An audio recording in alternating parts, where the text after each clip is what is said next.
নমস্কার, আমি মনোবিদ তানিয়া দেব। আমি বরানগর এবং তৎসংলগ্ন এলাকায় আমাকে অনেকেই চিনে থাকবেন অ্যাজ এ প্র্যাকটিশনার্স।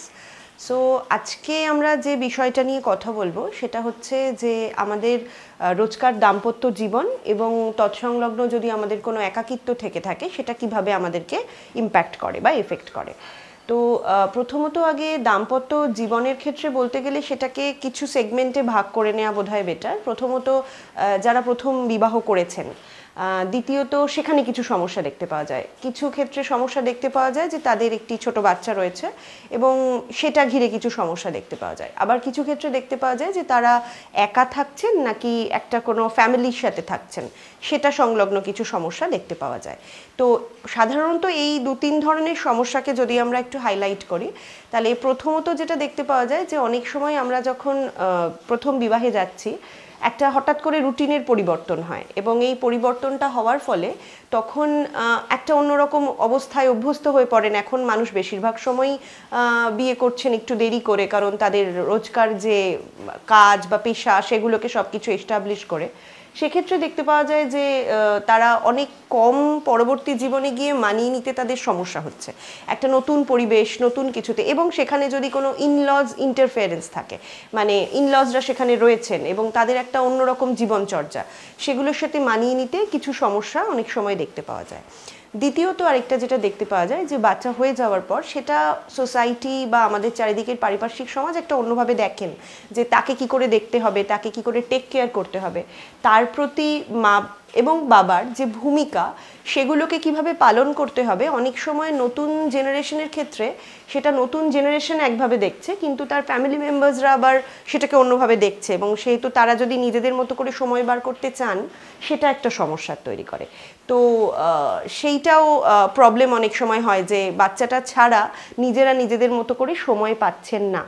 তো সাধারণত এগুলো আসল যদি কারণ আমি বলি এগুলো, এছাড়াও অনেক ক্ষেত্রে দেখতে পাওয়া যায় যে কিছু মানুষের মধ্যে এখন যেটা ভীষণভাবে মানে প্রচলিত আর কি, যে আমরা সময় এত বেশি কাজে দিতে হয়, আমাদের অকুপেশনে এত বেশি সময় যায় যে তারপরে হয়তো সকালে একজন কাজ করেন, একজন বিকেলে কাজ করেন, তাদের ওয়ার্ক আওয়ারটা ওরকম। তো তাতে তাদের যে কমিউনিকেশন টাইম, সকালে 12 ঘন্টা একজন কাজ করে এলেন, বিকেলে 8 ঘন্টা কাজ করে এলেন, তো তাদের দেখা করার সময় হয়তো এখন ফাস্ট লাইফ হওয়ার কারণে খাবার এটা ওটা বানানো এবং এই সব কিছুর মধ্যে না তারা আলাদা করে যে কমিউনিকেট করবেন দুজনে, সেটা অনেক সময় খুব কঠিন হয়ে দাঁড়ায়। দ্বিতীয় আরেকটা কারণ সেটা আমরা বলবো মোবাইল। মানে এটা অন্যতম একটা কারণ যে সারাদিনে যে ঝগড়া হলো, অনেক ক্ষেত্রে দেখা যায় যে দাম্পত্য জীবনে আমরা রাত্রেবেলা যখন ঘুমোতে যাচ্ছি খাবার পরে বা খাবার টেবিলে আমরা অনেক সময় কথা বললে বা কমিউনিকেট করলে সেই সমস্যাগুলো ঠিক হয়ে যাওয়ার চান্স থাকে। কিন্তু অনেক ক্ষেত্রে দেখতে পাওয়া যায় যে এই মোবাইল ফোন থাকার কারণে আমরা যখন খাবার খাচ্ছি তখন মোবাইল ফোনে হয়তো দেখছি, কি রাত্রেবেলা যখন ঘুমোতে যাচ্ছি তখন যেই সময়টা আমরা কথা বলতে পারতাম সেই সময়টায় দেখা যাচ্ছে যে আমরা ফোন ইউজ করছি। তাতে যে কমিউনিকেশনটা হতে পারতো, যে সমস্যাটা আগে হয়ে গিয়েছিল, সেটাকে ওই সময় কমিউনিকেট করে ঠিক করে নেওয়ার প্রবণতা কমে যাচ্ছে। তো সাধারণত দাম্পত্য জীবনে এই ধরনের কিছু ছোট ছোট জিনিসকে আমরা যদি একটু মাথায় রাখি, যে রাত্রেবেলা যখন ঘুমোতে যাব ফোনটা আমরা অন্য ঘরে রেখে তারপর ঘুমোতে যাব, তাতে যে কমিউনিকেশন হবে, বা রাত্রেবেলা যখন খেতে বসবো টিভি বা এই ধরনের কোনো গেজেটস ইউজ করবো না, খেতে বসার সময় আমরা পরিবারের মানুষের সাথে ওই সময়টুকু, সেটা হতে পারে 5 মিনিট, 10 মিনিট, 15 মিনিট, 20 মিনিট, রাত্রের খাবারের যে সময়টুকু, সেই সময়ের আগে পরের সময়টুকু আমরা 3 জন থাকি, পরিবারে 5 জন থাকি, সেই সময়টুকু একটু কমিউনিকেট করার চেষ্টা করব। তাহলে এই যে একটা খাদ্যাভ্যাস হোক কিংবা আমাদের মধ্যে জীবনযাত্রার যে একটা ডিফারেন্স, আগের জেনারেশন এই জেনারেশন বা আমাদের পরে যে বাচ্চারা রয়েছেন তাদেরকে একসাথে আমরা একটা কিন্তু কমিউনিকেশনের প্ল্যাটফর্ম দিতে পারবো। সো এই 2-4টে জিনিস অনেক ক্ষেত্রে কিন্তু আমরা অনেক সময় মনে করি যে আমরা একটা দাম্পত্য জীবনে, আমাদের একটা সাংসারিক জীবনে আমরা ভীষণ একা হয়ে পড়ছি।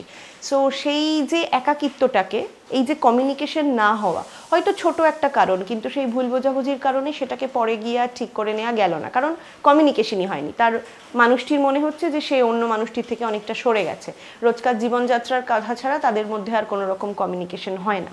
তো তো সেইগুলোকে আমরা কিন্তু আরও বেটার করতে পারি এই ছোট ছোট ট্রিক্সগুলো রাদার কৌশলগুলোকে আমরা যদি একটু অ্যাপ্লাই করতে পারি। রাত্রেবেলা ফোনটাকে বিদায় করা, খেতে বসার সময় একসাথে কমিউনিকেট করা, এবং এছাড়াও এই যেটা বললাম যে ইনলসদের ক্ষেত্রে যে ইন্টারফেয়ারেন্সগুলো দেখতে পাওয়া যায় সেগুলোকে যদি আমরা একটু অন্যভাবে হ্যান্ডেল করি, বা অনেক সময় দেখা যায় সেটা না আমরা নিজেরা হ্যান্ডেল করতে পারি না, এবার সেক্ষেত্রে মনোবিদের একটা ভূমিকা কিন্তু আমি এখানে আলোচনা করতে চাই। যে অনেক সময় দেখা যায় যে হাজব্যান্ড অ্যান্ড ওয়াইফ আছে, তাদের মধ্যে সমস্যা বা কমিউনিকেট করার সময় দুজনেরই মনে হচ্ছে আমরা যখন কমিউনিকেট করছি নিজেদের স্বার্থে, মানে তুমি এটা বলছো বিকজ তোমার ভালো হয়, তোমার ফ্যামিলির ভালো হয়, বা তুমি এটা বলছো বিকজ তোমার মা এটা বলে দিয়েছেন।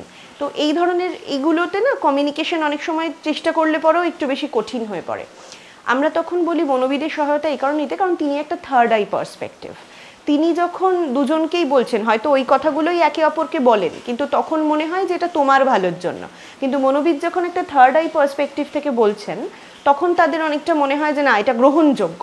তো ওই গ্রহণযোগ্যতাটা হয়তো সেইটাও অনেকটা কাজে লাগতে পারে। শুধু সেটাও নয়, মনোবিদের কাছে গেলে পরে মনোবিদ এই যে আমরা অনেক সময় বিয়ের আগে থ্যালাসেমিয়া টেস্ট করি, কিংবা অনেক সময় আমরা অন্যান্য নানা রকম টেস্টগুলো করি, হ্যাঁ, আমরা ভাবি বা বোঝার চেষ্টা করি যে একে অপরের সাথে ফ্রিকোয়েন্সি কতটা ম্যাচ করবে।